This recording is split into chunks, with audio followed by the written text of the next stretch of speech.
रामचरितमानस अयोध्या कांड दोहा संख्या 110 में तपस्वी के भेष में आए उस तापस तेजपुंज के भेद को कोई नहीं जान सका। वह अपने इष्ट देव प्रभु श्री रामचंद्र जी को पहचान कर दंड की भांति पृथ्वी पर गिर पड़ा। उसके नेत्रों में जल और शरीर पुलकित था। श्री राम जी ने उसको प्रेम पूर्वक हृदय से लगा लिया। उसे इतना आनंद हुआ मानो महादरिद्री ने पारस पा लिया हो। यह सब देखने वाले कहने लगे मानो प्रेम और परमार्थ परम तत्व दोनों शरीर धारण कर मिल रहे हों। फिर उसने भाई लक्ष्मण जी और माता सीता जी के चरणों की धूल सिर पर धारण किया। सीता जी ने उसे अपना छोटा बच्चा जानकर आशीर्वाद दिया।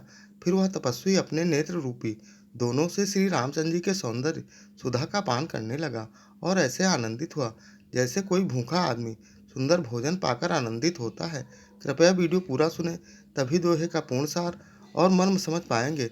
और ऐसे ही श्री रामचरितमानस के प्रत्येक दोहे को अर्थ सही समझने और भांत भांत की धुनों तर्जों पर गाना सीखने वाले वीडियो देखने के लिए चैनल को सब्सक्राइब जरूर कर लें। सजल नयन तन पुलक निज रामा हो, इष्ट देव पही चानि सिया रामा हो।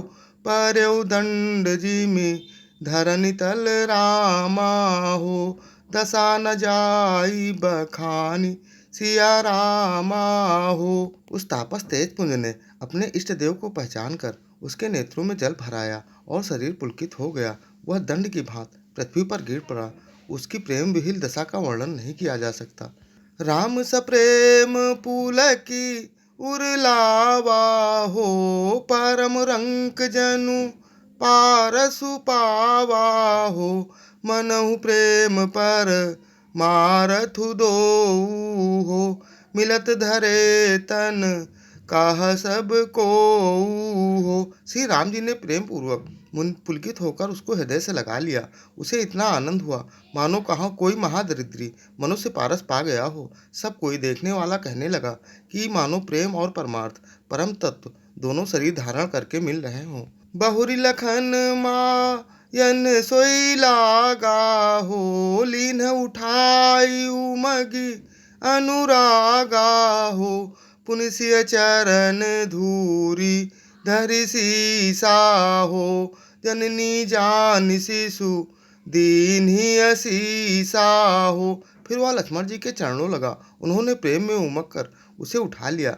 फिर उसने सीता जी के चरणों की धूल अपने सिरों पर धारण किया। माता सीता ने भी उसको अपना छोटा बच्चा जानकर आशीर्वाद दिया। कीन्ह निषाद दंडवत ते ही हो, मिलो मुदित लखी राम सनेही हो। पियत नयन पुट रूप पीयूषा हो, मुदित सुअवसनु पाई जिमि भूखा हो। फिर निषाद राज ने उसको दंडवत की। श्री रामचंद्र जी का प्रेमी जानकर वह उस निषाद राज से आनंदित होकर मिला। वह तपस्वी अपने नेत्र रूपी दोनों से श्री रामचंद्र जी के सौंदर्य सुधा का पान करने लगा और ऐसे आनंदित हुआ जैसे कोई भूखा आदमी सुंदर भोजन पाकर आनंदित हो।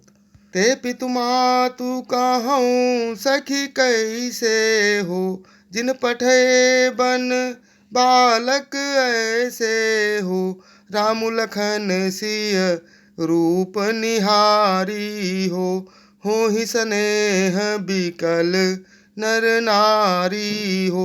इधर गांव की स्त्रियां कह रही, हे सखी, कहो तो वे माता पिता कैसे हैं जिन्होंने ऐसे सुंदर सुकुमार बालकों को वन में भेज दिया। श्री राम जी लक्ष्मण जी और सीता जी के रूप को देखकर सब स्त्री पुरुष स्नेह से व्याकुल हो जाते हैं।